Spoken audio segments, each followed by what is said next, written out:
Merci, Madame la Présidente. Ma question s'adresse aux représentants du gouvernement ici au Sénat. Sénateur Gold, dans mon ancienne vie d'entrepreneur, j'ai pu constater les délais de traitement de demandes de visa et le volume considérable des refus de ces visas-là nous privait, que les volumes considérables de ces refus de visa nous privaient de nombreux participants africains à nos événements économiques et culturels.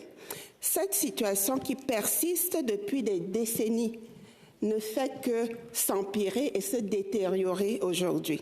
En effet, des chiffres publiés récemment indiquent qu'un Sénégalais ou un Gabonais qui souhaite venir au Canada doit attendre 320 jours pour une réponse sans appel, alors qu'un demandeur de visa canadien en Indonésie n'a que 11 jours d'attente pour obtenir une réponse.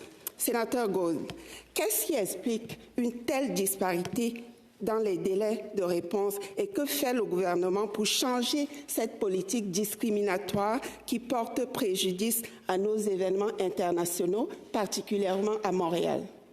Sénateur Gold. Merci, chers collègues, d'avoir soulevé cette question. D'une manière générale, le gouvernement prend toutes les mesures nécessaires pour résorber l'arrière à court terme, tout en rendant notre système plus viable à long terme. Chers collègues, Immigration, Réfugiés et Citoyenneté Canada a reconnu, et je cite, la présence de racisme au Canada et au sein de sa propre organisation. Fin de citation. Et le ministère prend des mesures pour parvenir à l'équité raciale.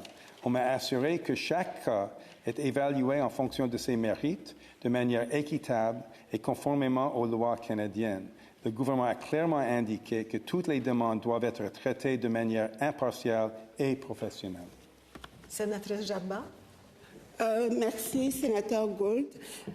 Mais est-ce que le gouvernement a un calendrier crédible des changements des politiques d'immigration, notamment pour les Africains en voyage d'affaires au Canada? Sénateur Gold.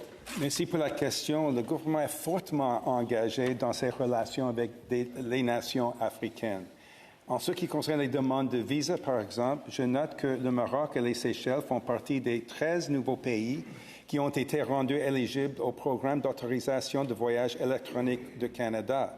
Les voyageurs éligibles de ces États africains peuvent demander une AVE au lieu d'un visa.